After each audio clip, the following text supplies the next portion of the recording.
Hello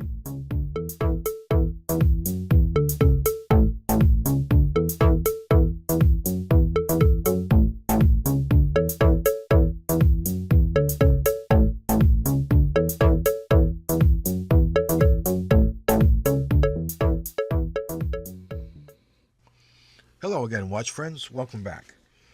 Few watches have been introduced with as much controversy as the Ginault Ocean Rover was in 2017. While maybe the Ginault intro a few years ago, leading, if not inaccurate, slogan, Made in America, comes close, the U.S. Federal Trade Commission ultimately made Ginault change their marketing because their watch was assembled in the U.S., not made in the U.S. So the Ocean Rover arrived on the scene with multiple controversies. To wit, it is a mashup homage of the Rolex Submariner and Milsub models of yore. Some people hate homages. Personally, I hate copies, clones, and fakes, and would never wear one. But this is not a fake sub. I have nothing against homage watches as a species. The Ocean Rover had a bracelet almost, if not as good, as that on the current Rolex Sub. Maybe the bracelet wasn't quite as good, but the clasp was, since it was an exact copy of Rolex's glide lock clasp adjustment mechanism.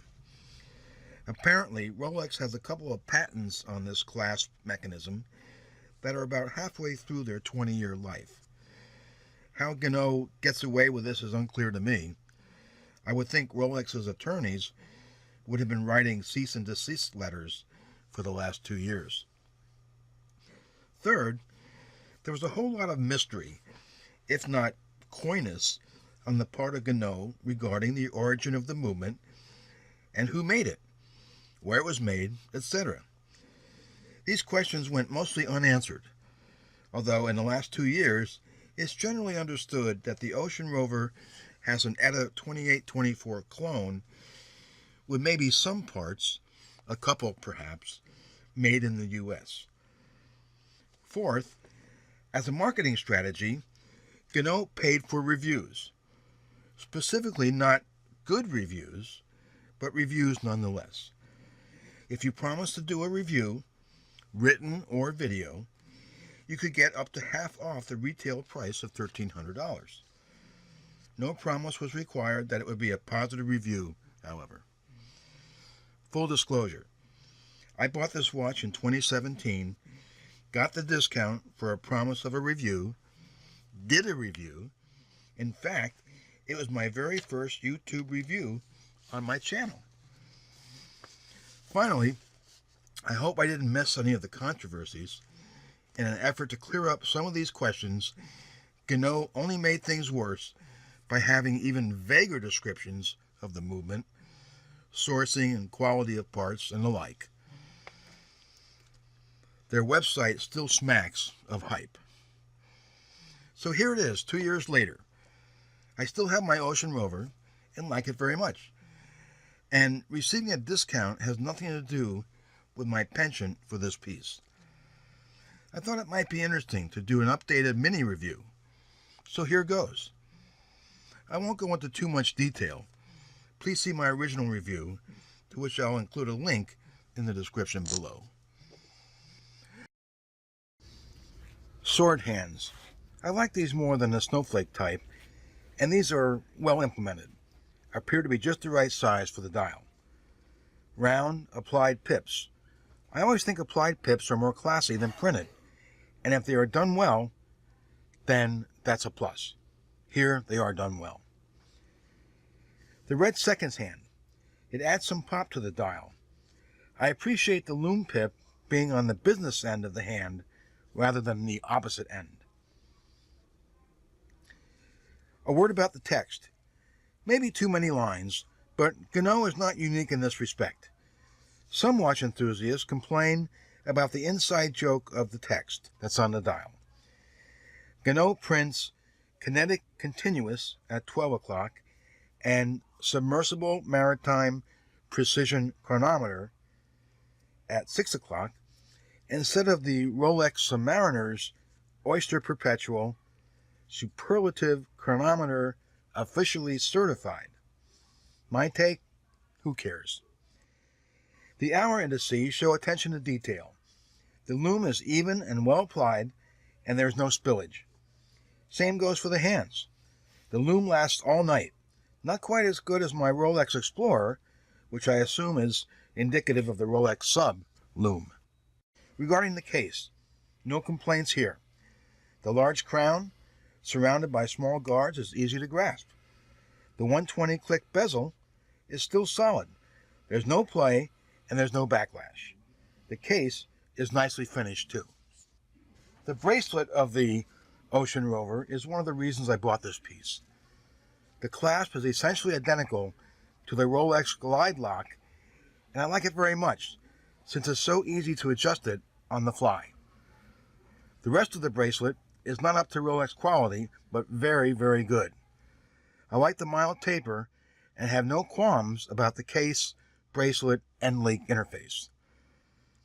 After wearing the watch 24/7 for a full week, I put it on the time grapher and found it was running plus 6 seconds fast. Still within the COSC spec of -4 to plus 6 seconds per day. Amplitude, which measures the strength or health of the balance spring in degrees of rotation, is a strong 286 degrees. Between 275 and 315 degrees is considered normal for a modern watch. The beat error, which measures the symmetrical swing of the balance, is an excellent 0.0. A high beat error means one direction of the swing is slightly longer than the other.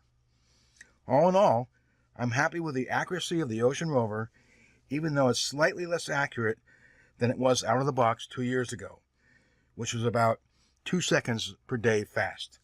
Still, the watch is still functioning extremely well. So what's the bottom line?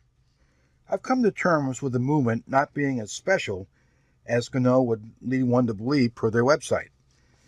Seems like it's an ETA 2824 clone, maybe a little bit nicer, but you don't see any of it through the solid case back anyway.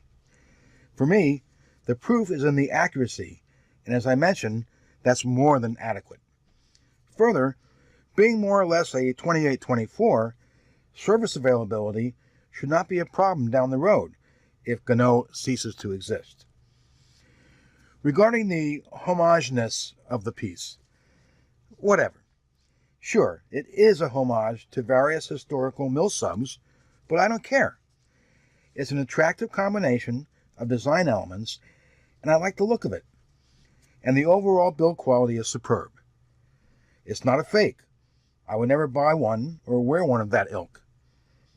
If it's too close to a particular Rolex model, then you can just move on. Nothing to see here. I think the important question is the value.